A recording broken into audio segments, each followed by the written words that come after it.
Moi, je suis intimement convaincu qu'il existe des objets donc, quantiques macroscopiques. En astrophysique, quelqu'un que tu dois connaître de nom qui s'appelle Thibaut Damour, qui est un mec incroyable. Lui, il voit les galaxies comme des objets quantiques macroscopiques et qui sont donc potentiellement éligibles à ces phénomènes d'intrication. Et que quand on observe avec un télescope une galaxie, on fait écrouler la fonction d'onde de la galaxie pour voir la galaxie comme elle est dans cet état-là, mais elle a une infinité d'autres états possibles. Et tout ça, ça dépend de l'observateur. L'observateur n'est pas neutre.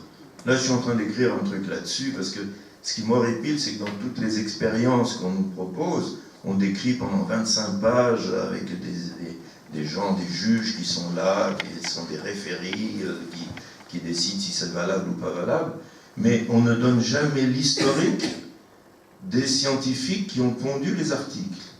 Or, leur influence sur ce qui s'est passé est aussi importante que ce qui s'est passé. Mais on ne sait pas qui ils sont, on ne sait pas quel est leur niveau de conscience, on ne sait pas quel est leur...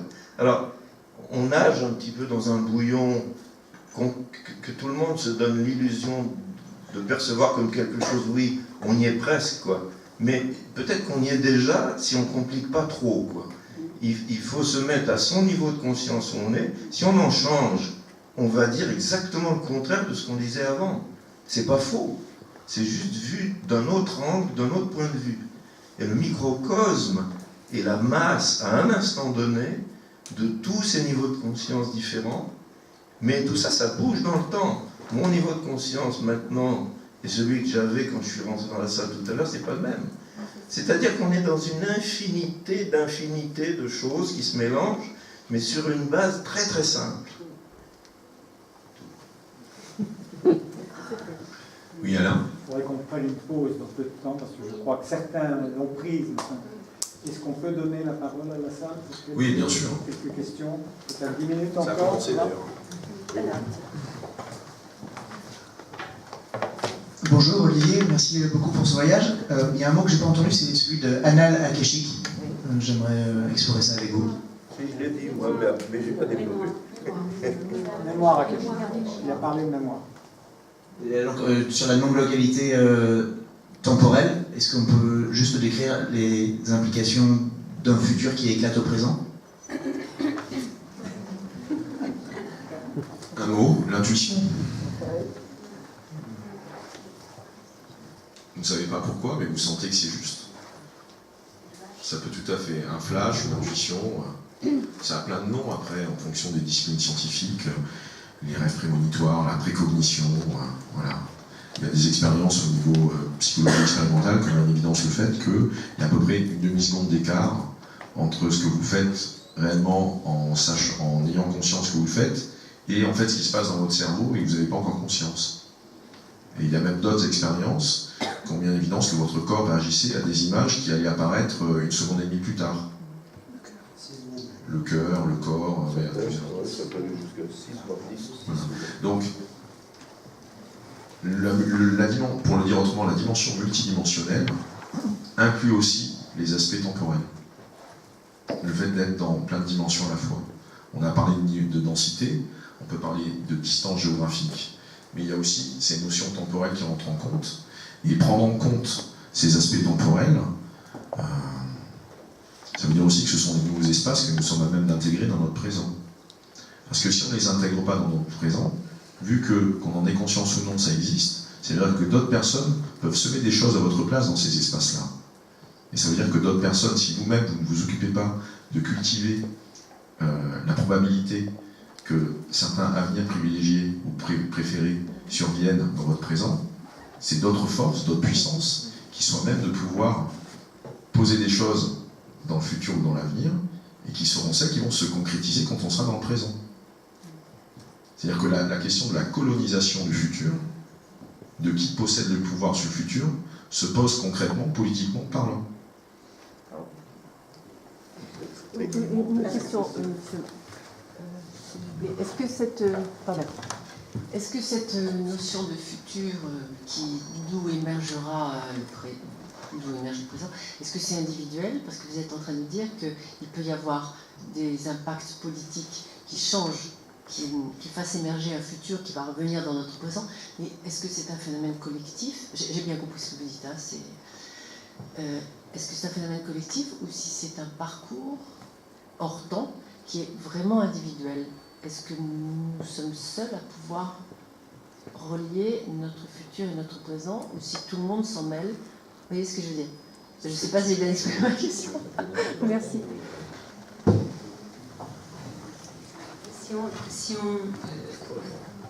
Oui, mais il y a plusieurs niveaux de réponse, c'est toujours la même chose. Il n'y a pas qu'une réponse, et c'est ça qui est important dans ce moment entre nous tous. C'est que tout ce qui est nommé est une face de la réalité, qui est plus ou moins accompli, qui est plus ou moins abruti. Voilà, c'est juste. Et c'est parfait. Il y a une perfection dans cet état abruti. Mais je suis comme le béni.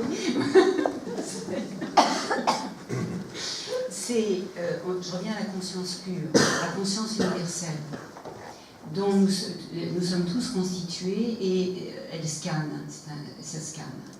Donc il n'y a pas de réponse linéaire à votre question.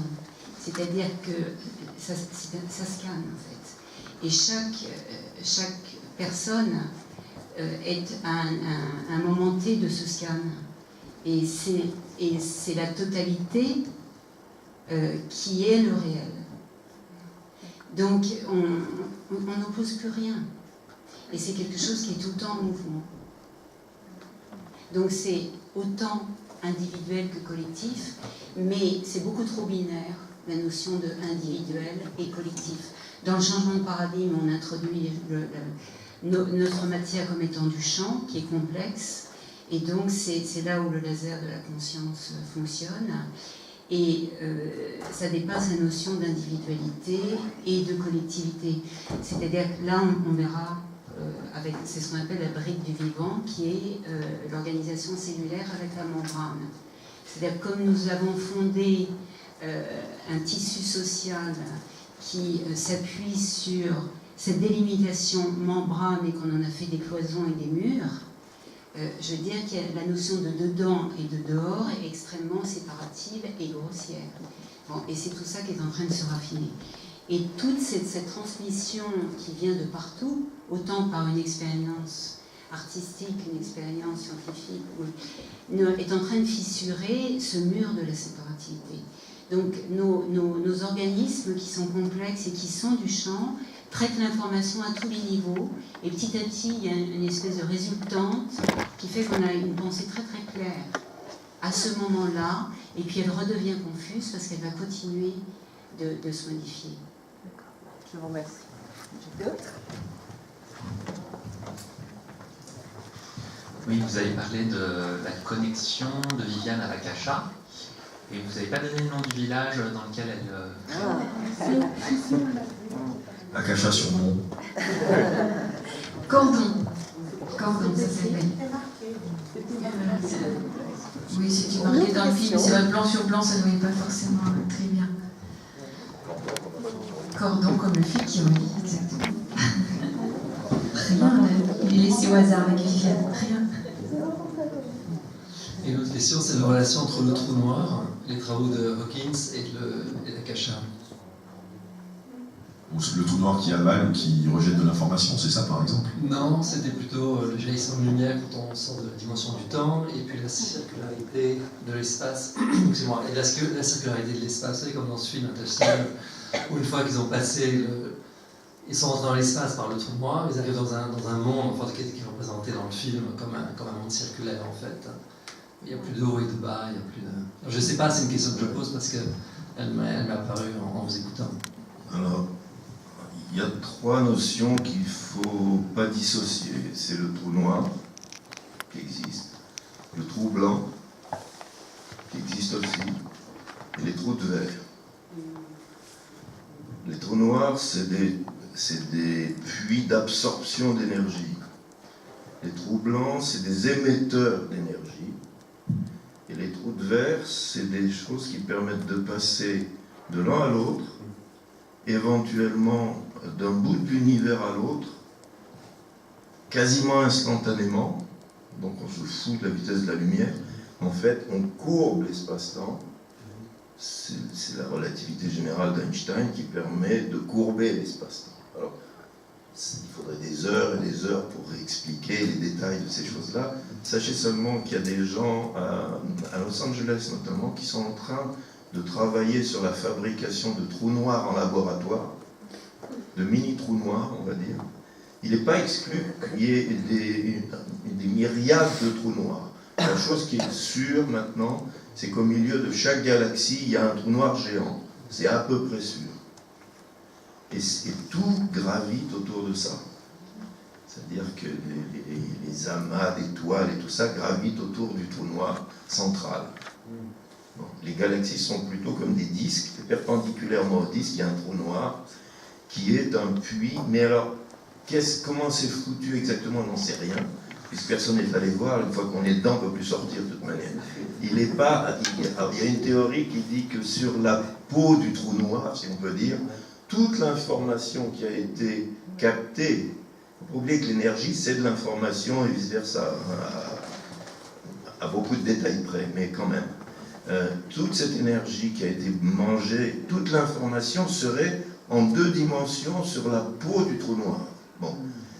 Tout ça, c'est des hypothèses appuyées sur des trucs scientifiques sérieux, mais c'est pas prouvé, quoi. Puisque j'ai le micro, je voudrais quand même répondre au monsieur qui a posé une question sur les annales akashiques. Parce que comme j'en ai un peu parlé tout à l'heure, les annales akashiques, si ça existe vraiment, alors moi j'ai des preuves là dans un bouquin qu'on a plus ou moins coécrit avec un copain qui s'appelle Les 3 niveaux de la conscience, qu'il a écrit à la suite d'une expérience de sortie du corps. Or, c'est un grand biologiste, c'est un médecin, etc. Ce qu'il dit est vraiment sérieux, quoi. Lui, il a été happé dans, je pense, il était dans la Kasha. Lui, il pense qu'il est allé plus loin, mais je ne crois pas parce qu'il a refusé d'aller plus loin. Et il s'est retrouvé devant, je ne dirais pas un bâtiment, mais enfin devant un truc que quelqu'un, son esprit qui lui parlait, lui disait, ça c'est les annales akashiques. Il y a toute la connaissance, toute l'histoire, tout le monde est stocké là-dedans. Alors il a dit, mais moi ça m'intéresse vachement. Alors lui, l'esprit, la voix lui a dit, oui, tu pourras y aller quand tu sauras ce qu'il y a dedans. Alors ça paraît bizarre. Ça ne veut pas dire quand il saura tous les détails, mais qu'il aura la table des matières, qu'il aura le niveau d'y aller voir. Et à ce moment-là, il pourra fouiller dedans. Mais si c'est vrai ce que je suis en train de dire, ça a des explications qui foutent en l'air tout ce qu'on a dit jusqu'à présent. Parce que ça veut dire que tout ce qui se passe, tout ce qui s'est passé, tout ce qui va se passer, est stocké dedans.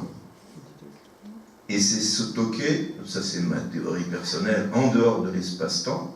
La Kasha se situe en dehors de l'espace-temps, mais dans le monde manifesté.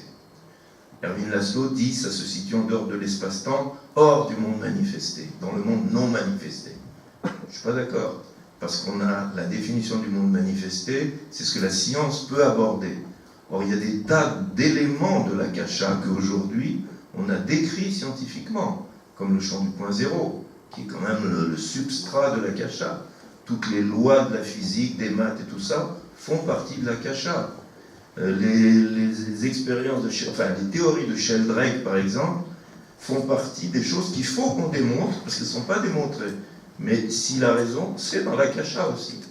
Donc, si tout ça a été créé en même temps au moment de la création du monde, au moment où Dieu a dit Yod et Wobe, le Dieu des Hébreux, et les d'autres ont dit d'autres choses, le Verbe a créé l'univers. L'univers a été créé d'un seul coup, tout ensemble, y compris son histoire. Donc les histoires de voyage dans le temps et tout ça, moi ça ne me dérange pas du tout, parce que c'est déjà écrit. Ça met juste en l'air un principe auquel les humains tiennent beaucoup, qui est le libre arbitre. Il n'y a pas de libre arbitre. Quand on est au niveau supérieur, il n'y a pas de libre arbitre, parce qu'on est tous Dieu, on a créé le scénario absurde qu'on est en train de vivre, on en est l'auteur. vous voyez que le rasoir d'Occam, il est passé par là avec une lame énorme, parce que tout est devenu hyper simple. Toutes les questions qui ont été posées, toutes les réponses qui ont été apportées, n'ont rigoureusement aucun sens. Mais, ou alors, les annales akashiques n'existent pas. Ou alors elles existent, mais pas comme moi je les vois, où il y a tout dedans. Il y a des trucs qui s'inscrivent et qui se désinscrivent au fur et à mesure. Moi je suis fainéant, je trouve ça trop compliqué.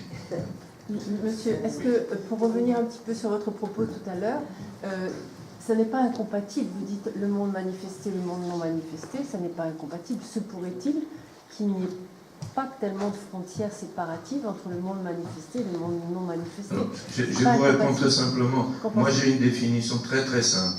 Le monde manifesté, c'est celui qui est descriptible par la science. Ah, c'est très restrictif ce que vous dites. Non, pas du tout. Parce que au fur et à mesure que la science avance, le monde non manifesté recule, on va dire. Oui, mais la science est souvent en retard par rapport à la réalité. La science est souvent en retard par rapport à la réalité. Elle avance, mais... Oui. Et alors, votre définition à vous du monde manifesté, c'est quoi? Non. Vous disiez tout à l'heure, l'akasha, c'est dans le monde manifesté. Oui. Et ma remarque, juste pour compléter ce que vous dites, c'est: se pourrait-il qu'il n'y ait pas de limite entre le monde pas de séparation entre le monde manifesté et le monde non manifesté? Il n'y a pas de séparation parce que l'akasha fait la frontière, si vous voulez. C'est la boîte à outils du monde manifesté, mais qui émane du monde non manifesté. Dans le monde non manifesté, vous avez la conscience pure, l'amour pur.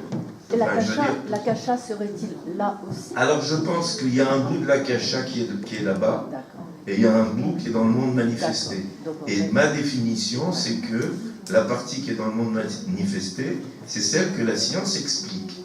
Et ce sur quoi on travaille dans notre fondation, là, c'est les choses qu'on a identifiées comme étant accessibles à la science, mais qu'on n'a pas étudiées parce que les scientifiques ne veulent pas. Ça veut dire qu'il y a des bouts du monde manifesté qu'on n'explique pas encore, mais moi je suis persuadé qu'on va les expliquer. Donc pour moi, ils sont dans le monde manifesté.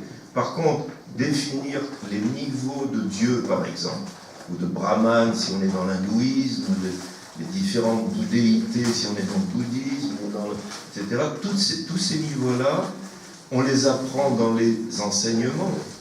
Mais la science est incapable, elle n'a pas les armes pour aller regarder dans ce genre de choses. À ce jour. À ce jour. C'est pour ça que la science est en retard.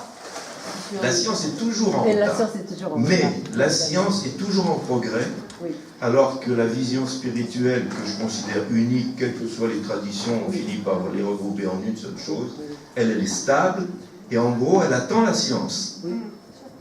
Oui. On est d'accord? On est d'accord. Ok. C'est un terme qu'on n'a pas encore posé pour le moment, mais qu'on doit avoir en tête, parce que c'est clairement quelque chose qui participe du nouveau paradigme, qui va en tout cas s'étoffer avec les années qui viennent, c'est une notion de science spirituelle.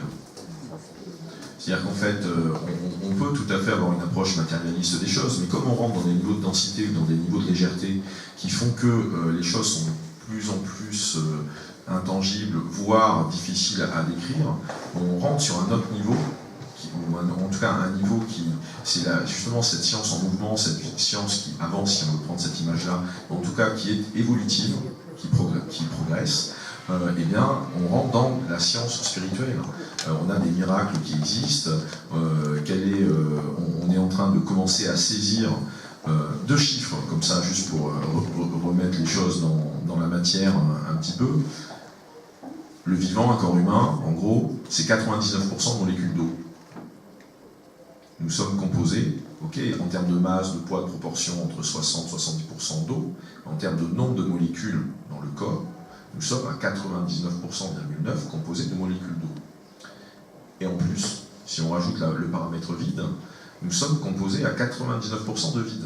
Donc le 1% qui n'est pas de l'eau, enfin l'eau, en plus derrière ça, nous sommes à 99,9% et encore plus composé de vide. Puisque, en gros, j'ai vu passer cette ordre de grandeur à un moment donné, l'ensemble de la population terrestre tiendrait dans un dé à coudre, si on enlevait tout le vide qui est présent à l'intérieur. Donc on voit très bien les dimensions vertigineuses dans lesquelles on est, des dimensions vertigineuses que la science commence à appréhender et à se représenter et à nous partager. Et en même temps, tout cela n'est que réductionniste par rapport à l'infinitude ou à la richesse fondamentale de cette réalité. Il est midi. J'ai une question. J'ai juste une petite question. Dernière question. Petite question. Donc, bonjour Célia. En fait, moi je me demande comment est-ce qu'on peut distinguer et reconnaître les rêves qui nous transmettent une information du champ akashique des autres rêves. On a eu 2 éléments de réponse, mais on va poursuivre. Ouais. Il y a le fait que c'était un sommeil profond et le fait que... Le rêve annonciateur, c'est un champ que nous ne pouvons pas concevoir. Les autres rêves, on les travaille de façon analytique, symbolique. Ces rêves-là, c'est justement, on est dans l'akasha, c'est-à-dire que c'est une information pure de création et de potentiel de réalisation, mais dans lequel il n'y a aucune altération, aucun obstacle, il n'y a pas de conflit, il n'y a rien de tout ça. C'est-à-dire qu'il n'y a aucune trace de mental ou de psyché séparative qui interfère avec le champ que nous sommes, qui est le champ créatif. Donc c'est une information exactement, ça vibre comme la vibration du premier chapitre de la Genèse, c'est. Il y a c'est. Donc il n'y a aucune onde qui nous dissocie de ça. On se sent en dehors de, mais parce que nous sommes dans quelque chose qui est morcelé, mais ce rêve se pose comme un principe qui est, et ça ébranle toutes nos fondations. Donc ils sont vraiment très très très différents. Et surtout c'est l'histoire de ne pas avoir de doute. Oui. Tu n'as aucun doute que c'est. D'ailleurs, on dit c'est. Tu ne dis pas, tiens, c'est un rêve. C'est tellement puissant que, voilà. Je crois que c'est peut-être... Et on touche aux notions de connaissance immédiate ou d'évidence. Enfin voilà, il y a des choses dans du direct, ou en tout cas dans quelque chose qui passe, qui est non local, ou qui est plein, ou qui est entier, tout est uni d'un coup. Hein, c'est vraiment ça qui caractérise notamment la perception du monde des mystiques tel que ça peut être décrit dans leur témoignage. Voilà. Merci de votre attention. On va arrêter la table ronde maintenant.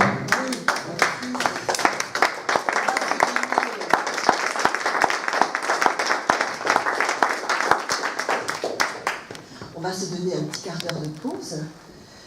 Voilà. Donc vous êtes disponible, on peut vous reposer des questions, ça peut évoluer. On tisse au fur et à mesure de la journée, donc vos questions, elles peuvent revenir. Voilà, on est hors du temps et de l'espace, mais on est aussi ici et maintenant. Et tu voulais faire une annonce. Nous avons parlé ce matin, vous avez parlé de Michel Decoust et de Aziz El Amrani. Il se trouve que ces 2 personnes vont venir au forum. Donc pour ceux qui s'intéressent, Michel Decoust, le 18 octobre, le titre de sa soirée est Une aventurière de la nouvelle conscience. Et toutes les expériences vont être évoquées. Et puis, Aziz El Amrani vient en janvier, le 6, 7 et 8 janvier, vendredi soir et le week-end. Cette information elle n'est pas encore sur le site internet du forum, mais elle le sera bientôt. Pour Michel Decoust, c'est déjà sur le site et vous avez aussi des flyers pour ceux qui s'intéressent. Merci beaucoup. Merci. Et bien voilà, on se lève, on bouge. Retour à midi 20.